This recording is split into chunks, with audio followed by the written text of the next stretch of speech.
Officials of the Ghana Education Service have been dispatched to the field to begin sensitization on a new code of discipline in Ghana's basic and secondary schools following the ban on corporal punishment. The new code is expected to focus on building a safe and protective educational environment. Though this may be welcome news, others are of the view that sparing the rod is one sure way to spoil the child. We'll be speaking to the main actors shortly. But first, here's my colleague Nancy Emefa Dradosi interacting with some pupils and teachers on the issue. UNICEF has given approval to the Ghana Education Service to roll out what we call the positive disciplinary tool. Now, this is supposed to be an alternative correctional measure for students across the country in the basic and secondary schools, and to check them so that they move in the right direction rather than the old use of the cane and then the corporal punishment. But the question is, are teachers willing to accept the implementation of this policy? It's a step in the right direction. Just that some of the things I read about, it will take a lot of time for it to at least deter a student. For the crop of children we have these days, they are very difficult. And when you compare the old system of punishing children to the current one, you realize that the cane was a bit effective. I think it's not bad because we are stick to caning a child, which is not the right thing. So putting in other ways, like letting the child write, I'm sorry, for maybe 100 pages. As the child writes, he's able to take it in mind and say, no, with this, I don't have to do it again, to repeat what I have done. With the caning, when it's done sparingly, you see, it's not done excessively to punish the child. I don't think it's wrong, because as the good book says, when you spare the rod, you spoil the child. Sometimes the situations that we have in the classroom is very, very challenging. People fighting a whole lot. When it comes like that, you can use caning, not too much, just to correct the child, to discipline the child. Because maybe keep quiet, using all this will not work. So there's always been this one thing that students and even I have been scared of, and that has been the use of the cane. The cane and other corporal punishment that has been adopted by our teachers and our parents for a very long time, being used as correctional measures when we go wrong. Today, let's find out from students whether they agree with the new implementation of the policy to ensure that the cane is banned completely from our schools.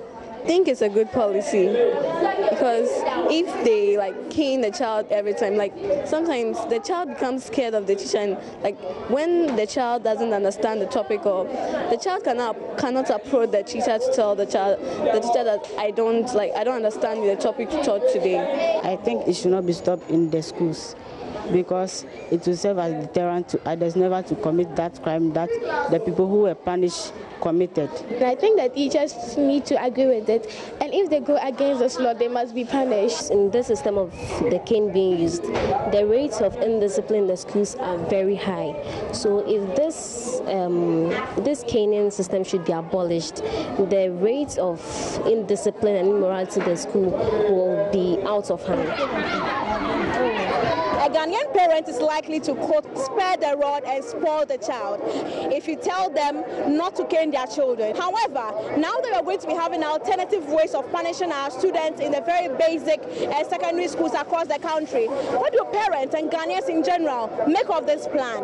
The children in Ghana, somebody knowing that this is what I'm going to face, or this is the type of punishments I'll face, you know very well that our children are moved by the punitive idea behind caning and those stuff. So taking it off, for me, it's something.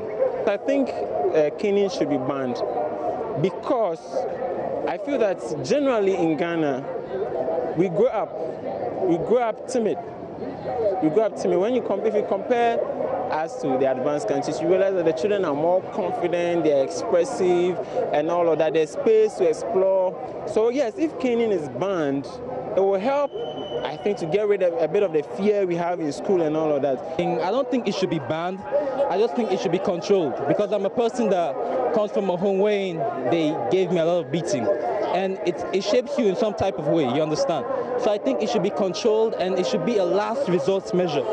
Counseling guidance, recitals, agreements with students, meeting parents, meeting teachers are a few of the alternative correctional measures that are soon going to be adopted by the Ghana Education Service in the various basic and secondary schools across the country. But the decision lies in the hands of the Ghana Education Service to find out what exactly will be appropriate for this country. Reporting for Joy News, MFR Nancy Dradosi. Meanwhile, Programs Officer at the Guidance and Counseling Unit of the Ghana Education Service, Roland Techi, says this position, the ban on corporal punishment, is informed by careful study. The service is therefore reinforcing the existing ban on caning in schools as part of a comprehensive campaign to stop school violence. The campaign will also target bullying and sexual harassment. He's been speaking earlier today on News Desk. Well, at the moment, we don't have that soundbite at the moment, but we can have a very quick conversation about that. Well, what main actors, or with the main actors torn between caning and sparing the rod, what really will work to instill discipline in our schools? Let me engage right up here. Right up here is a child rights activist. It's been a while. All the time we had to speak on the phone. At least now we have you here in the studio. But what are your initial thoughts about what's happening? I mean, some say spare the rod, spoil the child. Some say this is really causing a lot of troubles for the child's upbringing, because then it makes them timid. They panic at the least mistake they make, because they think you're going to beat them up. Where do you stand? Yeah, well, in terms of discipline, I think that everybody needs discipline, but the form is what we should all be interested in. And if you look at the kind of punishment that we give to our children, it's more like corporal punishment. And research has also shown that corporal punishment is not a way to discipline children, because it doesn't reform children. It doesn't give them the kind of skills that they need not to commit other offenses. So most cases, they know that when they commit this offense, the only thing that you do to them is to cane them. So they prepare themselves, they prepare their mind and everything towards that. So they go ahead to commit the offenses and all that, knowing that they'll be caned. So clearly, corporal punishment is not a way to go in terms of punishing our children. Then again, the issue concerned about spare the rod, spoil the child and all that, I think that sometimes we need to also look at this in a context as to what you want to achieve with that. In the past, in the olden days, you can do that and people will know exactly what you're talking about. But now, things have evolved, so you also need to adjust and then look at things that can also promote the welfare of children. I think it even depends on what you interpret the rod that the Bible says to be. What is the rod? Exactly. So those are the things that we have to talk about. So in the context of Ghana, we can redefine what the rod is and what can also assist our children, because at the end of the day, you need to build children's capacity not to go back to do the things that they are doing. So first of all, you need to let them understand what they are doing, because a lot of children commit offenses and they don't even know what they are doing. So if you cane them, it doesn't resolve the issue. So there's a need for us to look at processes that we can have engagement with children so that they can understand things better. And once we do that, I think that will resolve a lot of issues that happen to our children. I take that as a major step, which you are perhaps suggesting. This is pretty much common sense, if you ask me, by the way. But it's still, we can still understand the reason why we have not been able to adopt it, because even as children, like for those of us, those who are teachers at the moment, they've had to go through the same training when they grew up. They were beaten when they made mistakes. So they'll probably be feeling like, this is the way. If I don't beat you, you won't stop what you're doing. But as an NGO, for example, is there any suggestions you're putting together to forward to the ministry on this? Yeah, well, they've started a consultation process. We've been part of the whole research in identifying the best ways of dealing with this issue, which I remember 2 years ago we submitted a proposal to the ministry that clearly, based on the research that have been done by other people and what we have also found out, it will not be appropriate to always issue corporal punishment to children, but there should be alternative programs. What are the alternatives? So the alternative, we are looking at things that would also serve as a learning curve for children and also build their capacity. So if you look at the way they have structured the new code, clearly point to the fact that they are also looking at things within the welfare system in terms of letting children understand the offense that they commit and the processes that they have to go through, the responsibilities that have been outlined for people to do. Because most cases, sometimes children do things because they want to be recognized. They want people to know that. Right? Some attention. So if you can substitute that with encouragement, I think that children will do better. You know, some too, they want to prove that they have the power. That is where you see the bullying in schools and all that. All that, the things that children do is part of their growth process, where they get to a level of recognition that they want people to know that they can do something. So they administer that in different forms. And because they are used to the same way that we do things, they always want to go by that formality, thinking that when you cane them, that will be the end of it. But looking at how they've listed the things that they want to do, for me, we need to applaud them. But I'm sure one of the consultation would also be to submit a paper and then see the way forward. Because the way they have structured it, I think that you need a professional teacher to be able to do that, and it is time consuming. So we'd have to also look at how best we can carry out this thing so that it doesn't itself. There's a problem. You think that there's a problem with it doesn't itself becomes a problem. Yes, because if there's misunderstanding, then how? Yes, exactly. And the capacity of the teacher to handle children, because they are talking about counseling, they're talking about encouragement, they're talking about study. You know, you'd have to also subject the child to a certain level of study to monitor the behavior of the child, in order to be able to prescribe the best or punishment, or the discipline that you have to, and all that. So these are things that goes to a lot of process, you know. So yes, the process is okay, but I think that we should have it in such a way that children would understand what they are doing, and then how best we can also correct them. Okay, hold on for me, Brighton. Let me speak to Roland Tichi. He's a Programs Officer, Guidance and Counseling Unit of the Ghana Education Service. Sir, thank you very much for your time. Is it clearly spelled out in this new policy that you're rolling what teachers are supposed to do instead of caning or instead of corporal punishment?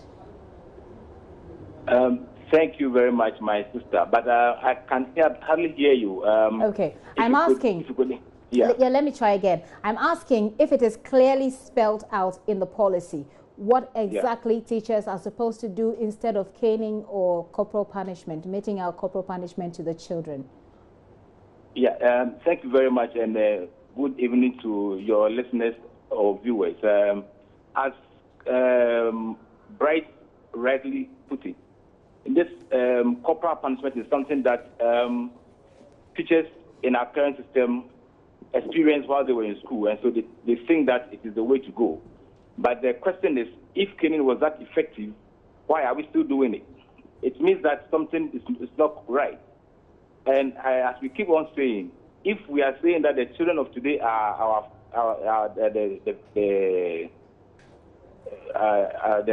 future leaders, next generation, then why do you want to break them? That's because they don't understand that what they are doing. Perhaps they don't understand that what they're doing is breaking them. I do, as a child, as someone who went through it when I was a child. I know that it didn't help me in any way. But the question, what I want you to focus on for me, sir, is whether or not the policy spells out clearly what teachers are supposed to do. Thank you. My sister, like as I was saying, I was developing the point. Okay. In our basic schools, there's a manual for head teachers, and that is supposed to be the operational document for the administration and management of all basic schools in the country. Okay. We currently have the 2010 edition. In the Appendix 2, we have the Unified Code of Discipline for Basic Schools. And in that, we have spelled out various offenses that children commit, and then the corresponding sanctions. Okay. If you look at this the current one against the one that came out in 1993, 1994, thereabout. In the old one, caning was one of the sanctions which was meted out to children when they went wrong. In the current one, various sanctions have been provided, and all of these are. Can you give me examples, please? Come again? Can you give me examples? Quick examples. Sure. For instance, assuming a child comes to school late, perpetually, and then what teachers are quick to do is to cane that child because he or she has arrived at school late. But in the current head teacher's handbook, what we are saying is that you need to find out from the child why he or she is late. You understand? Okay. And sometimes when you hear the stories of the children back home, you empathize with them and you want to rather help them to be able to develop the right attitudes and right skills to be able to do their household chores in good time and then manage their times and come to school early. I see. Sometimes children are living with people other than their own parents, or even with their own parents. Sometimes the circumstances in their house is such that they need to be able to sell some items before they come and work down and come to school. So if you are beating them, then it means that you are double punishing them, double jeopardy. True. Okay. True. So we think that some of the measures that we propose in that one, and also in the positive discipline tools, is that in every behavior, whatever the child does, please find out the root cause of it. And once you find the root cause of it, you'll be able to help the child to unlearn those behaviors that you say that are not desirable. I've unfortunately run out of time, but a quick one before you go is whether or not the teachers, right here is just speaking about a concern, which is whether or not the teachers have the right capacity. They have the capacity to be able to handle, these new guidelines that you're giving them. So, for example, does the teacher have the training to counsel them if they did something wrong and they had to counsel them, talk to them? Do they have the expertise? Can they do that? If they have to even ask the children why they are late, do they have the temperament, the patience to do so? Is there anything that you're doing? Largely, as part of the training that we receive from the College of Education and also from the universities, some of these strategies are taught in the schools. But when we actually get on the job, then we tend to forget some of this. So what the program, the entire program is doing, that there is a training of teachers component of the strategy. As Bright rightly put it, we have developed these materials in consultation with teachers and other stakeholders within the education and child protection fraternity.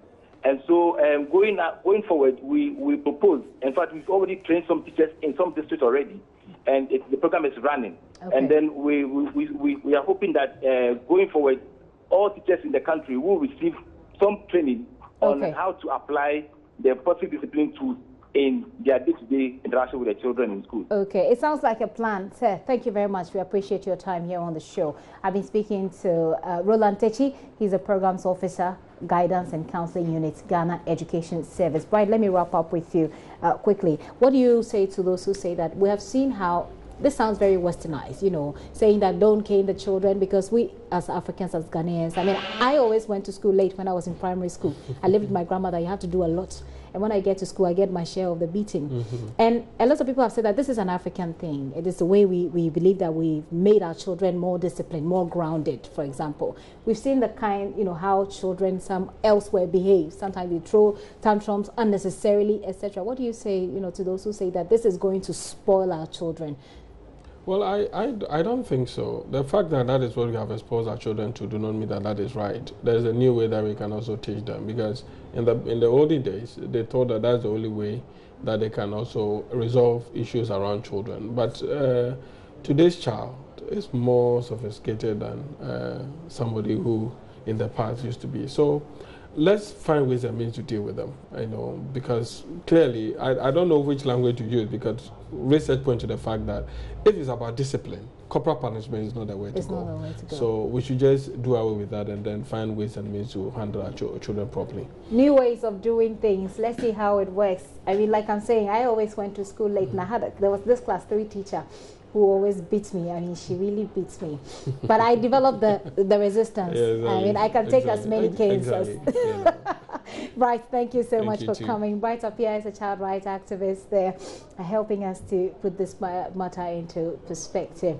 You're still watching The Pulse with me, Gifty and Appiah. Now, away from that, the Finance Minister, Ken Ofori-Atta, is expected to present the 2018 budget and economic policy of the government to Parliament next week. Ahead of that, we have been finding out what this budget is likely to contain. Deputy Information Minister Kojo Oppong-Nkrumah has been speaking to JoyNews' Nana Nsakwao. They want to know, what to expect in the 2018 budget. Well, first of all, they are going to get an account of how we have performed, and I encourage all of us to pay attention to what the outturn numbers say. Where is growth? Where is inflation? Where is deficit? Where are issues like our primary balance, These are key macro indicators that we need to look at. Where's the currency today? At the beginning of the year, and I remember the budget debate, when we put the program on the table, a very hectic debate, very heavy heated debate on whether or not it will work, whether or not that Sempa budget will work.